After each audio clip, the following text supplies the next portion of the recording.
number one podcast in Sabah. Legit! Promoting Tarap, Poso and Amplang to the next level. This is Kinabalu Podcast. Baik, podcast ini dibawakan khas kepada anda oleh the Third Global Agritech Summit 2024. Come and join us this upcoming 8 and 9 of October di Sabah International Convention Center, SICC, for an amazing event in celebration with the future of agriculture. Di sini, di Global Agritech 2024 ini akan memberikan anda all scope of angles to upscale opportunities in the future of making agriculture more profitable, more productive, more sustainable to the era of modernization sesuai mengikut cabang bidang perdagangan anda. Ya, bukan itu sahaja guys. Di sepanjang 2 hari ini kita akan dihujani dengan conference, Q&A sessions, bual bicara daripada panel-panel terkemuka negara khas buat hadirin dan hadirat yang hadir sekalian. Tidak lupa juga kita ada booth-booth yang padat dengan pameran serta knowledge yang tersedia oleh para peserta pameran di Gates 2024. Selain itu juga kita ada showcase, demonstrasi dan peluang meluaskan networking kita antara satu pengusaha ke pengusaha yang lain. Jadi jangan lepaskan peluang ini dengan mendaftar penyertaan anda sekarang. Dan untuk mengetahui lebih lanjut lagi, terus saja layari www.globalagritechsummit.com atau email mereka di info@globalagritechsummit.com, dan juga anda boleh direct WhatsApp mereka di 012 335 5067. Pangkis Kihoi. Like a lonely stream, I keep running towards a dream. Moving on, moving on. Like a branch on a tree, I keep reaching to be free. Moving on, moving on. Assalamualaikum warahmatullahi wabarakatuh. Saya Ricardo. Saya Kenny. Saya Razman. Ya, kami dari Kinabalu Podcast, the number one podcast in Sabah. Super legit. Dan apa yang sedang berlaku sekarang, kita bertemu di season yang terkini, season 16, episod yang kedua is it? Kedua maybe, I forgot. I think so. Terlalu banyak episod Kinabalu Podcast ni sebenarnya. More than 500 episodes up until now. We are coming to the 5th year sudah. Lebih 4 tahun lebih di industri podcast atau audio content ini. Macam mana mau tahu yang sudah terlampau banyak episod? Pergi Spotify, di belakang tu nak dengar sudah. Ya, yang mula kita buat sudah dengar sudah kan? Ya, betul. And the best part untuk kali ini, kita mempromosikan Gates ataupun the Global Agritech Summit yang akan berlangsung pada 8 dan 9 Oktober ini, yang mana kita kali ini akan orang bilang menjadi pusat untuk satu summit yang sangat hebat, terutama yang menaikkan nama Sabah. Kerana Sabah ni terlalu besar. Betul. Yang mana kebanyakan kita sini adalah farmers, and what we do is agriculture lah. Yes, definitely. Dan hari ini kita ada special one. Kita tidak mau intro terlalu panjang sebenarnya, sebab kita ada guest kita di sini dan kita ada invited podcaster juga. Kita ada Razman. Man, apa khabar Man? Alhamdulillah sihat. Young man. Razman, just an intro sikit lah. Razman Durhan ni kita pernah panggil dulu satu kali masa PKP. We do it online masa tu Clubhouse lagi. Yes man. So kita ada cerita pasal pemikiran Gen Z ni lah. Di mana hala tujuan pemikiran Gen Z sebagai ex-alumni of Universiti Malaysia Sabah, bekas ex-presidents of the Majlis Perwakilan Pelajar Negeri Sabah, dan UMS, Universiti Malaysia Sabah, dan juga dia sekarang adalah Parlimen Belia Malaysia. Dan dia ada, saya rasa dia lebih mengetahui tentang all this legislative dan juga perbendaharaan saya sebenarnya, to be frank, to advocate everyone, ataupun to orang bilang apa ni, apa ni kalau kita mau kasih tahu yang kita takut buat salah ni, what do you call that? Disclaimer lah. Disclaimer, yes, correct. That's the word. So disclaimer semua, saya ataupun Kenny, saya tahu the rest. Ilmu saya dalam perbendaharaan ataupun dari segi legislatif dan juga perundangan Malaysia ni, saya sangat kurang, to be frank. Saya takut mau. Betul. Saya terus terang awal-awal. So we are trying to share what we know. Dan dalam masa yang sama ni, Razman, Kenny, kita ada satu guest, very prominent figure back in late 80s, early 90s last time. Ini lagi hebat. Ya, dan dia ini adalah juga up until now dijadikan reference kepada ramai politician di Sabah ini. Di anchor. of Sabahan politicians lah. Wah, Can say. wah. Kau claim ke itu? Kau claim ke itu? Tak kita tengok lah macam. I claim lah kira. Kita ada welcome to the studio Kinabalu Podcast. Dato' Kalakau Unto, welcome to the studio. Thank you for having me. Yes, Wow. Dato' Kalakau, how are you? Okay, Yeah. I'm great that Okay. you are doing this podcast. Okay. Thank you. So, And we have our young man here. Yeah, Razman. Mr. Razman. Yeah. So basically kita sudah berbincang tentang tajuk-tajuk ataupun apa yang kita mau bincangkan, dan saya rasa very crucial dan sangat penting kepada rakyat Sabah. Betul. So berbalik kepada coming Dewan Undangan Negeri, pembubaran Dewan Undangan Negeri ini, Sabah yang saya dengar-dengar hujung tahun, saya tak tahu allegedly lah. Nah tahu lah kan. Tidak tahulah Ya. macam mana kita punya ni permainan politik di Sabah ini dan di Malaysia ini sekaligus. Bubar lah. Tidak boleh gitu kan? Sembarang kan. Why? Tidak boleh kan? Why? Enlighten us. Say. Because dia sangat penting untuk masa depan kita. Betul. So bukan sahaja dari segi ekonomi, bukan sahaja dari segi otonomi, bukan sahaja dari segi agriculture, jalan yang bagus, jalan yang tidak bagus, ataupun sumber pendapatan ataupun kewangan bajet negeri yang sepatutnya. So saya rasa sangat penting. Man, apa pendapat kau, Man? Sebelum Datuk kita tanya Datuk, Man, apa pendapat kau, Man, tentang kepentingan pembentukan Dewan Undangan Negeri yang lebih demokrasi dan lebih baik? I think bila bercakap pasal demokrasi kan, rasanya Sabah sudah terlalu demokrasi. Okay. In terms of macam mana kita mempunyai autonomy and everything lah. Okay. But it's how is actually we going to have a better understanding on what is actually we doing. I mean what we choose and everything. Okay. Sebab kalau kita demokrasi tapi tanpa panduan yang jelas, itu Okay. yang menyebabkan kita tu. So the most important thing is we must make sure kita punya next election ataupun apa-apa yang akan jadi, kita fokus kepada kepentingan negeri Sabah, something like that. Wow. I see. Okay. Betul. Wow. Demokrasi. Betul ke itu, Datuk?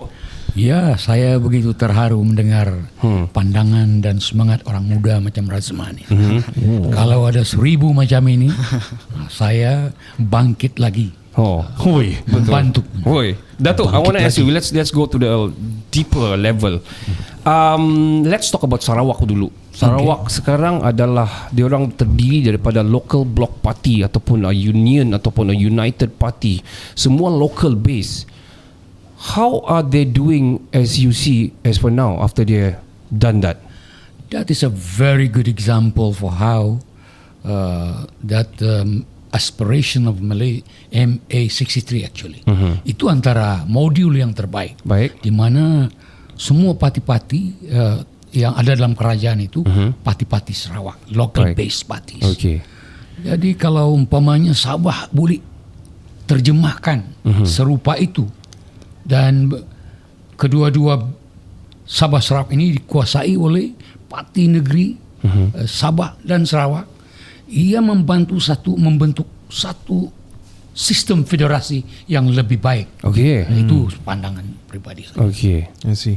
Dia tahulah kan Razman. Man, pendapat kau, Man, tentang Sarawak I dan think- difference between us?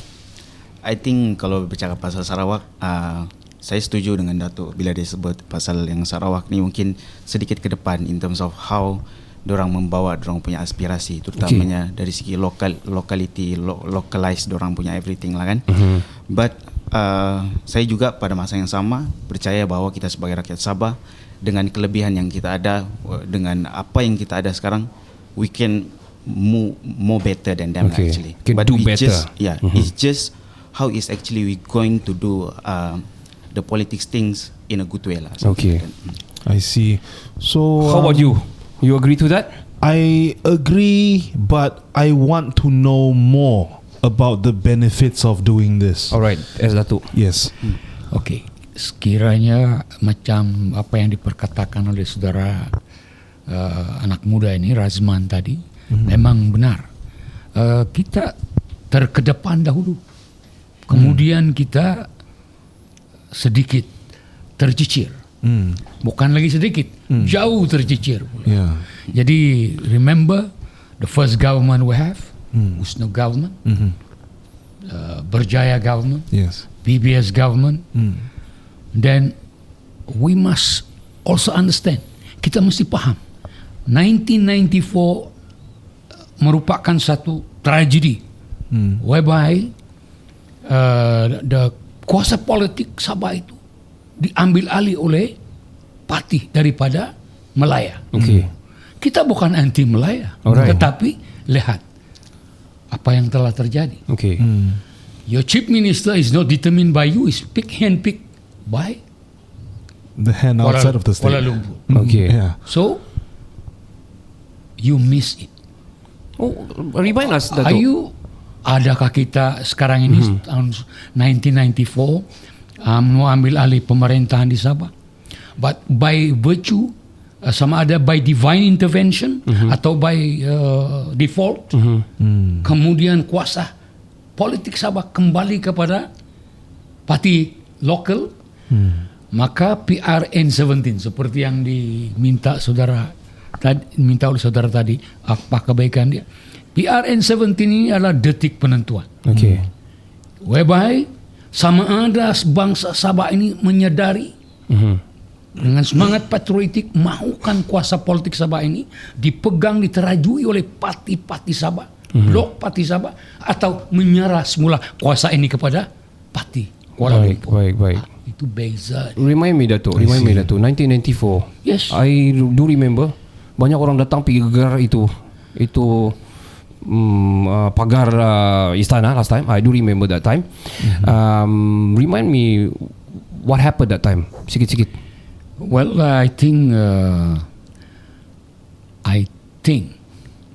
the best person to explain this are the leaders now. Okay. Oh, In the pandai. government. Pandai Dato' jawab. Wow, that's good. Gigi was there. All right. Jeffrey Kitingan was there. Was there? Shafi Abdal Was there? Yeah, I remember that. And Masidi was there. Pirate was there. Pairin was there.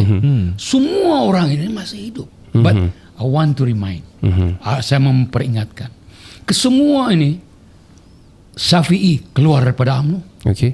Pandikar keluar daripada UMNO, Okay. Hadiji keluar daripada UMNO, Okay. Dr. Jeffrey Kitingan keluar daripada PKR, I see. dan Daryl Laking keluar daripada PKR, Jun Wang keluar daripada DAP. Okay. Either they form their own party or join a local based party. So I don't see any reason mereka tidak boleh memikirkan sesuatu yang terbaik untuk kesatuan dan perpaduan parti-parti Sabah, I see. bangsa Sabah, Okay. demi Sabah. Okay. Dan kita ini bukan anti Semenanjung. Okay. But kita percaya dengan kedudukan di mana politik dikuasai oleh parti politik Sabah, ia dapat membentuk satu sistem federasi Okay. yang lebih inklusif. Okay. Dan kita bukan lagi subservient. Alright. Man, what is your take on Sabah ini menjadi sama seperti Sarawak, yang mana Sabah ini akan bergabung secara local block party lah, semua parti lokal untuk bergabung menjadi satu kesatuan, union atau united party, and working closely with the federal. I think I will start with apa yang Datuk sebut tadi. Dia sebut yang actually bila kita bercakap pasal politik Malaya, politik Sabah, bukan bermaksud kita anti Malaya. Betul. It's because Sabah terutamanya kita kesenjangan wilayah itu terlalu tinggi. Okay. Bila kesenjangan wilayah itu tinggi, Ya, maksudnya apa itu kesenjangan? Sorry. maksudnya jurang. Jurang. Baik. Okay. Bahasa-bahasa bila- Gen Z ya. baru So, bila ilmiah, terlalu ilmiah. Okay. So bila dia punya jurang tu terlampau besar, Baik. kita pun sedikit ketinggalan. Bukan sedikit, macam Datuk sebut tadi, Actually. dia terlalu banyak, Okay. terutamanya dari segi pengetahuan, pendidikan, dan sekarang ni mungkin semenjak COVID tu pun kita sedar yang kemiskinan digital pun salah satu menjadi cabaran Yup. juga. So benda tu tidak mustahil berlaku di Sabah. So bila tiada satu bentuk kesedaran yang sebenarnya kita ni mempunyai satu jurang yang besar Baik. dari sudut ekonomi, peluang ekonomi dan autonomi dalam segenap hal, itu yang akan menyebabkan kita akan terus ketinggalan. So maksudnya solidariti itu penting Okay. untuk menyedari keadaan kita. Dan bila bermaksudnya solidariti itu datang, bukan bermaksud kita akan menyebabkan golongan-golongan lain seperti mungkin rakan-rakan kita di Semenanjung terasa terancam dengan apa yang Okay. kita bersolidariti tersebut. So something like that lah. Dia bukan bermaksud kita benci, tapi kita mau pastikan yang dorang mempunyai level of understanding yang sama. Saya mungkin ambil satu contoh supaya mungkin faham kan. Okay. So kalau kita di Sabah lah kan, it is easy for us to tahu pasal Semenanjung. I mean, kalau Anything to do with Semenanjung lah. Okay. Anything With the mainland lah. Yeah, Okay, kita semua okay. tahu kan. Okay. Tapi when it come to Sabah, it is very hard for them to understand. Yeah. Macam contoh, kita mungkin masih di atas pokok dan sebagainya. So mungkin pandangan-pandangan sebegitu masih menyebabkan orang-orang Sabah sedikit rasa terkilan. Kita ini sudah lama bersama kan, Okay. daripada 1963. Tapi kenapa pemikiran-pemikiran begitu masih terbelenggu dalam pemikiran orang-orang yang rakan-rakan kita di Semenanjung? I'm gonna cut you. I'm gonna share you one story. Saya selalu kadang-kadang dulu banyak bekerja di Semenanjung dan sebagainya. Selalu juga saya diperkatakan ataupun dorong terbahasa bila lagi balik Malaysia, dia bilang. So saya memang kecilan. Saya terus terang katakan, sekejap saya cek dulu di Amerika macam mana. Saya cakap sajalah masa itu. So itu salah satu. Kedua, dia orang selalu akan bahasakan satu bila balik Malaysia, satu lagi dia orang macam itulah. Satu, they need to know. Actually orang Sabah paling banyak naik kapal terbang because urusan kenegaraan ini di federal. Berbanding dengan mereka, ini bukan mau membezakan dia orang lebih kurang terbang naik kapal terbang. Apalagi untuk ke Sabah because of kita banyak keperluan universiti dan sebagainya semua di pusat sana. It's facts. It's facts. So actually kita patut berbangga lah. Kita actually banyak kawan-kawan yang saya pernah bawa datang sini doing events and stuff. First time datang naik kapal terbang, first time datang Sabah because of actually that is why, that is the reason why. Betul. And I have one question regarding to apa yang kita Bincang discuss tadi tu kan. So having the sort of a unified party, forming one party lah begitu. What, forgive me for my lack of knowledge or lack of understanding, if it's showing, is it this one keyword, bargaining power? Is it that power that we get if we have like a united front? Kira what is the can we gain access ataupun more request as a Saban, Datuk? Yeah. That is an important question. Itulah antara matlamat utama dan kebaikan yang perlu kita bangsa Sabah ini, orang rakyat Sabah ini, pemimpin-pemimpin parti Sabah ini memberi keutamaan, dan itulah dikehendaki di pihak grassroots sekarang ini, agar pemimpin-pemimpin parti politik sekarang ini, yang Sabah base ini berpikir. Baru-baru ini kita dengar Tan Sri Pendikar mencadangkan supaya kontes GRS 73. Okay. Itu satu kita mau. Sekiranya GRS tidak bertanding, 73 apa jadi? There will be no unity kan? Yeah. Bayangkan, dalam 73 seats, UMNO minta 30. I know. Hanya PH minta 30. Sudah 60. 60, berapa lagi tinggal? Yeah. 13. Jadi dalam konteks itu mungkin tidak sampai begitulah, tapi sekiranya more than 50%, apa jadi dengan Sabah? Still we cannot do that lah. We cannot achieve lah. Yeah. Jadi dalam itu jawaban saya secara indirect kepada soalan tadi. Very smart. Ya, Yeah. gak bayangkan sampai bila Sabah ini mau dipecah-pecahkan. This is the fundamental, memerlukan pemerhatian rakyat Sabah, pemimpin-pemimpin Sabah from various political parties. I believe they have the experience. I believe they are in the same wavelength. And the ground punya version ini di pihak grassroots, mahu mereka ini memikir sesuatu agar mereka dapat ikuti jejak-jejak modul politik Sarawak. Yes.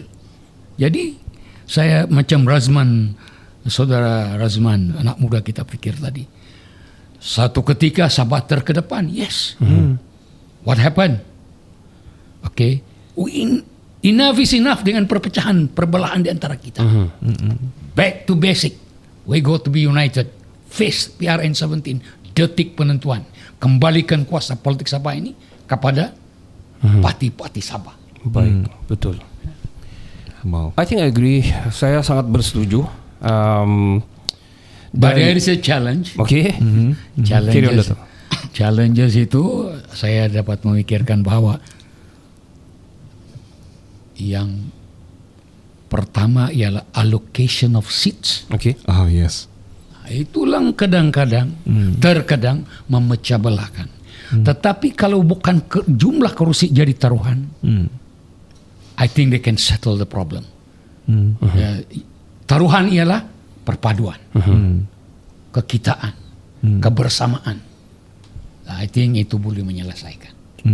Okay, before we take a short break, Dato', as you said just now, Dato' bilang percaya dengan ini ketua-ketua leaders yang pernah stand dan pernah menang, pernah kalah dan sebagainya. Ini sekarang ingin bersatu hati.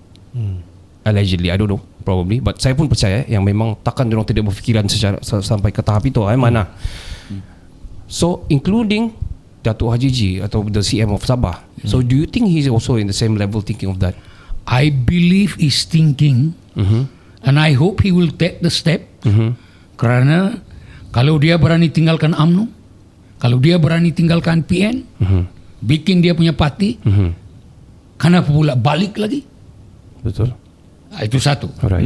Jadi dalam konteks itu, rakyat Sabah mahu sesuatu yang lebih jelas, lebih bulat. Why go back? Forward. Seperti Sarawak. Baik. Man, kau datang daripada Kinabatangan, betul? Ya betul. Kinabatangan dah tumbung Mokhtar kan? Okay. Relax. Okay. So Dato', saya tidak tahu cara pembangunan di sana. Saya terus terang saya selalu lalu sana. Saya rasa ramai akan selalu lalu sana. Mungkin ada masalah jalan raya juga. Adalah beberapa shop plots yang saya rasa membangun. Ada beberapa shop plots. Saya tidak tahu infrastruktur yang lain. Masuk kampung saya tidak faham di sana. Okay. Tapi apa kau rasa di tempat kau? Maksudnya rasa tu macam mana? Ya, kau tahu maksud saya ni. Adakah dia adalah UMNO. He stands for UMNO and he won the last one. So how is it by him handling being the assemblyman di sana?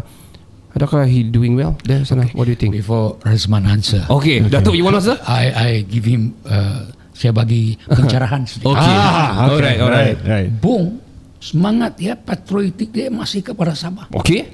Itu pasal dia bilang autonomy. We want to work together with warisan. Alright. Tapi bila dia cakap warisan, Kuala Lumpur kata, UMNO kata, you are autonomy pentadbiran, but politik we decide. Wow. Okay. Ini bukan cakap. Ini Fakta. Ini yang dinyatakan oleh timbalan presiden. Okay. I don't know kalau saya percaya Razman selaku pemimpin pelajar Dan pengundi di sana? tahu hal ini. Politik we decide. That's like telling people that okay, you can have the cake, but we decide what's the flavor of the cake is. Yeah. You know. I think the answer for Kau that. brengsek. Okay. Man, be truthful, man. Come on. Yeah. Let's go. How's the development there? Just like itulah. how Datuk sebut tadi. Okay. So Datuk Bang is a good person. Yes. Amen. I can say that, yeah. He is a Yeah, good yeah. person. He's cool. But bila kita sebut tadi kan, kita sebut pasal kesatuan dan everything. So dia perlu ada grey area. Okay. Maksud saya macam contoh kan, Kawasan Kelabu. grey area di antara macam saya bagi contoh lah. Alright. Siapa yang patut buat keputusan lah. Okay. Macam contoh in terms of keputusan politik dan sebagainya. Mungkin sebelum ni mungkin untuk parti-parti Malaya dorang diberikan autonomi. Tapi sejauh mana autonomi itu memberikan kebebasan kepada dorang untuk membuat keputusan. Baik. So saya rasa mungkin salah satu faktor yang menyebabkan mungkin Kinabatangan menjadi sedemikian rupa pun mungkin disebabkan apa yang kita sebut sebagai mungkin disebabkan perpecahan yang mungkin segregasi in terms of kuasa and everything. Baik. Itu yang menyebabkan kinabatangan mungkin diletakkan dalam tangga-tangga yang mungkin agak Mundur mengecewakan lah. lah. Ya, kira begitunya lah. Bagus jawapan Sila Azman ni. Playing safe. Tapi dah man, nanti kita tanya di part yang kedua. We're gonna take short break, Dato'. After this we got another guest. Sebelum Dato' balik to the third part, this is gonna be interesting for sure. Podcast ini dibawakan khas pada anda oleh the Third Global Agritech Summit 2024. Come and join us at this upcoming 8th and 9th of October at Sabah International Convention Center (SICC) for an amazing event in celebration with the future of agriculture. Di sini Global Agritech 2024 ini memberikan anda all scope of angles to upscale opportunities in the future of making agriculture more profitable, more productive, more sustainable to the era of modernization sesuai mengikut cabang bidang peladangan anda. Ya, bukan itu sahaja. Di sepanjang 2 hari ini kita akan dihujani dengan conference, Q&A sessions, bual bicara daripada panel-panel terkemuka negara khas buat hadirin dan hadirat yang hadir. Tidak lupa juga kita ada booth-booth yang padat dengan pameran serta knowledge yang tersedia oleh para peserta pameran di Gates 2024. Selain itu juga kita ada showcase, demonstrasi dan peluang meluaskan networking kita antara satu pengusaha ke pengusahaan yang lain. Jadi jangan lepaskan peluang ini dengan mendaftar penyertaan anda sekarang. Untuk mengetahui lebih lanjut lagi, terus saja layari www.globalagritechsummit.com atau email mereka di info@globalagritechsummit.com, dan anda juga boleh direct WhatsApp mereka di 012-335-5067. Jangan ke mana-mana, kita akan kembali selepas ini. Hai, saya Felix Agus, penyampai Radio Kumpulan FM. Jangan lupa dengarkan terus Kinabalu Podcast, dan nombor 1 podcast di Sabah.